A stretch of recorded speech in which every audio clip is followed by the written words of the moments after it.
employees. Ganun pa man, gumagawa tayo ng iba't ibang pamamaraan para matugunan ito. Nagko-conduct tayo ng special and private recruitment at saka job fair na nagtala ng magandang resulta. Kaya ho, kampante ang inyong lingkod. When I promised last June 30, 1,000 trabaho kada taon, I am glad to report as of now, as of this date, more than 800 na po ang nabigyan ng trabaho ng city government.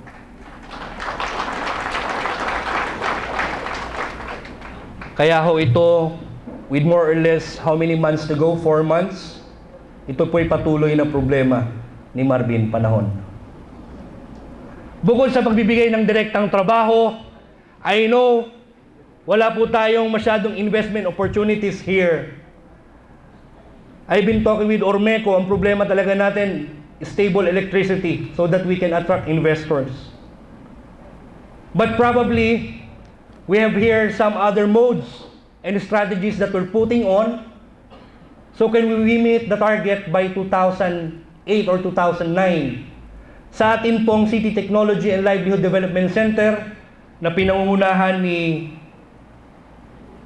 Joey Benter. Nasaan ba si Joey?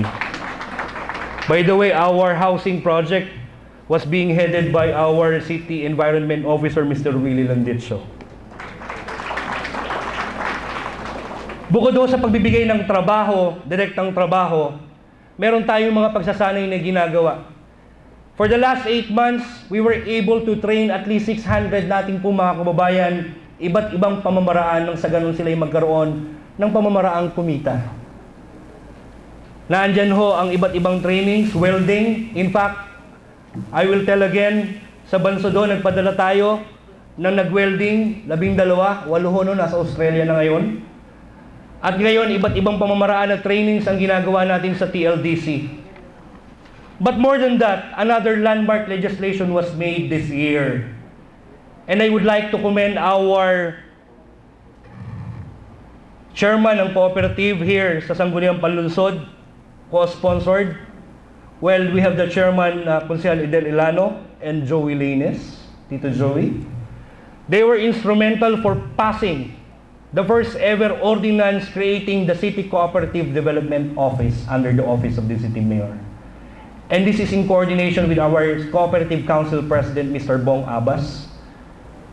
Ito po yung malaking pamamaraan para po tayo magkaroon ng mas malakihang pamamaraan para makapagbigay ng trabaho. As of now, meron po tayong inaalalayan na more or less 27 existing and active cooperatives. As I was informed, 16 more to go. At ito, ang nilalaman kong sa pamamaraang ito, mas mataas pa hong target ang mabibigyan natin ng trabaho kada taon. Masigla rin ang pangisdaan at agrikultura. Sa pagpupunyagi po ng mga kawani ng Fisheries Management Office headed by Virgil Cantos, with the coordination of the Councilor in charge, Councilor Alan Manibo, patuloy ang kanilang ugnayan para bigyan ng mas malakas na programa ang pangisdaan. In fact, I just attended the BFARMC induction of officers and I told them, I remember Kuya Bobby of Silunay telling me one day, malakas daw ang alon, 2 araw na daw hindi kumakain ng karamihan sa taga Silunay. Bigyan natin ng pagkakataon makapagtrabaho and even convince BFARMC to create a cooperative so that during those times, during the bad weather, makapagbigay tayo ng mas alternatibong pagkikitaan ng pangisdaan. But more than that, I would like to congratulate FMO dahil po ang ating Harka Piloto Fish Sanctuary ay naging finalist bilang isang pinakamagandang fish sanctuary sa buong Pilipinas.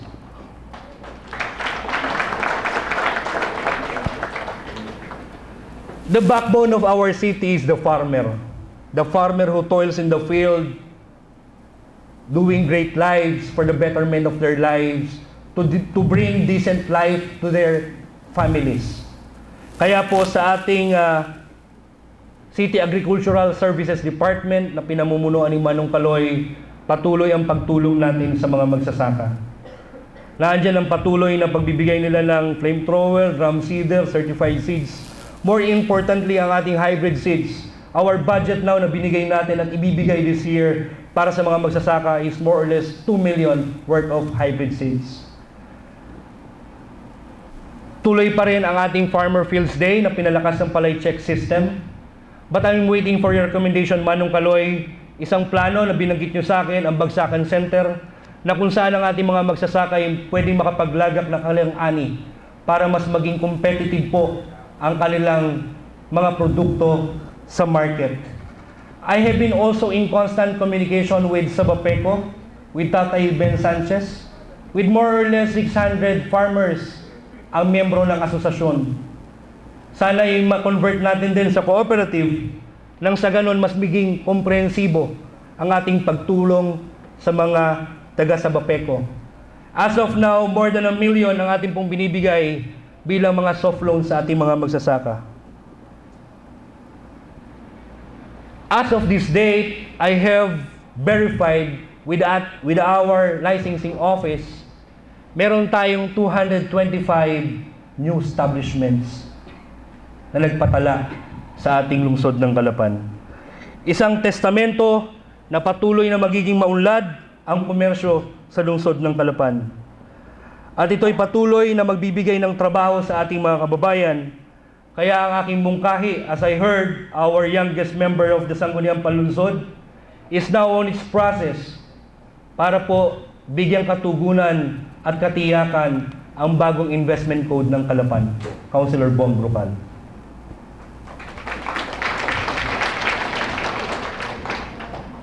And we are glad to inform everyone that Calapan City was just recently designated as the regional center of Mimaropa region. Ito po'y pagkakataon sa atin last February 19, 24 satellite office ay nagbukas po sa lungsod ng Calapan. In more or less 18 months, we will be expecting around 2,000 employees na titira sa lungsod. Additional opportunities for economic activities sa lungsod ng Calapan. I know this will be of great help para po sa ating lahat.